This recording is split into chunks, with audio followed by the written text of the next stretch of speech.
Welcome back to the shop.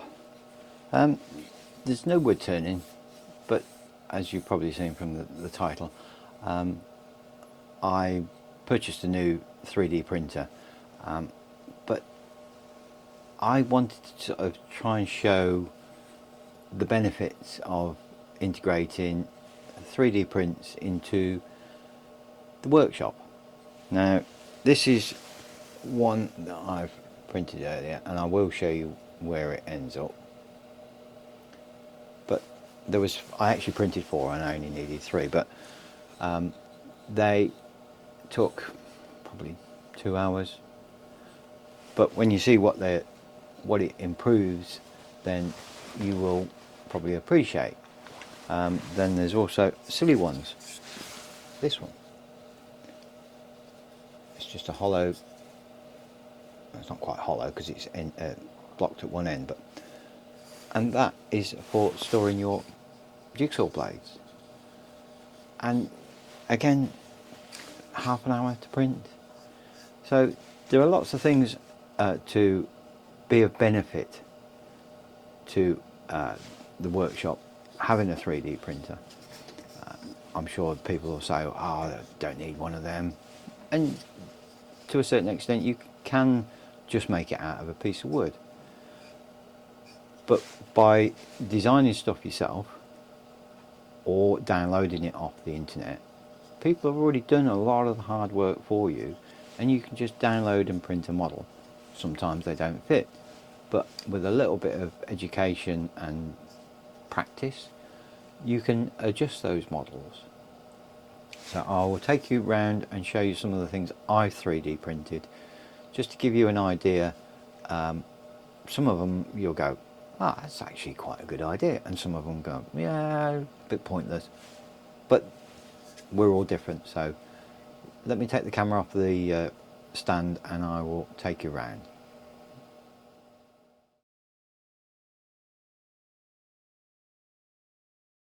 Pieces I showed you, there they are.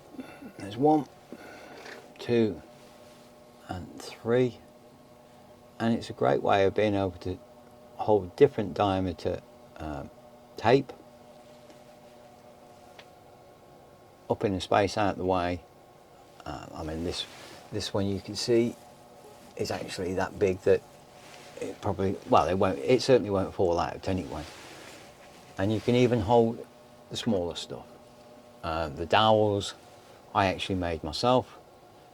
I've got some mahogany that was a great. I've got some mahogany that I could use up and size them to fit. And then on the lathe, won't focus.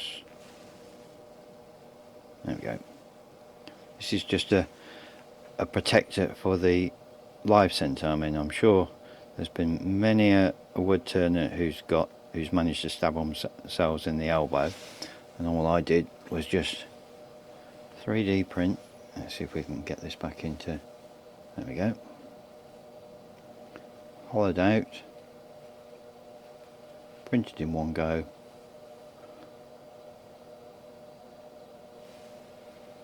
and it just pushes on without being too much. And then in the background, I've invested in this Glow Force, I think it is.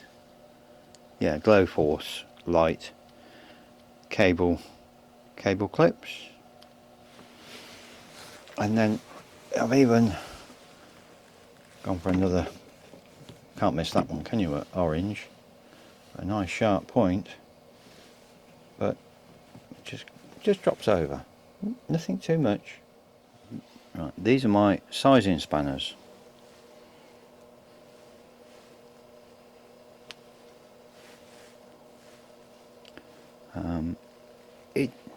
It works. It just works. Then if you want to make some measuring equipment, you could try these. I've seen quite a few of these on internet. I'm not overly impressed with these, but it's something you can practice with and print.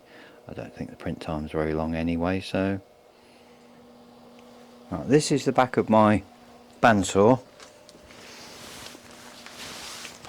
and I've printed one of these magnetic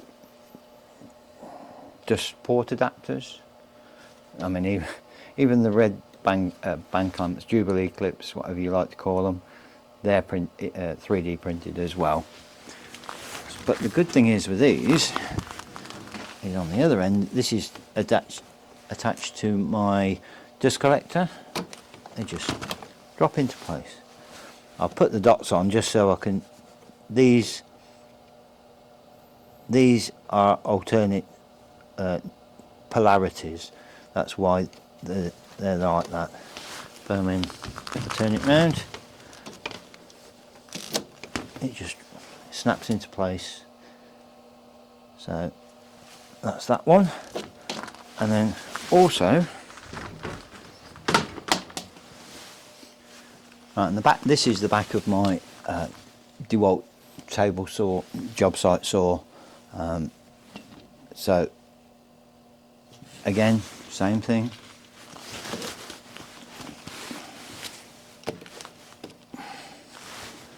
And that's it. So there is a lot of good things out there in or on the internet for 3D printing that we can use in our workshops. Some of them are really quite silly, you'd think. I'll show you, actually I will show you one that you'll probably go, well, that's pretty damn useless, but I think it's quite a good one, so bear with me. Now this is a little, I think they call them terry clips or spring clips, but the great thing is that goes on and it works. I mean, I've even done little clips for the thickness gauges. Right, so that's just my thoughts on the subject. You might agree, you might not, but I just think that sometimes 3D printing can be useful. Okay, it's plastic, yeah, but you can design stuff and print stuff in plastic and on a 3D printer that then you can then go and make something in maybe aluminium if you've got the equipment. But yeah, it does have a place. Hopefully this is give you a bit of cause for thought, and I'm a big believer in it, but you might not be, but there you go. So hopefully you've enjoyed this. It's a bit of, I'll try and keep this one a little bit on the short side, but thanks for watching, and all being well, I will see you on the next one. Thanks.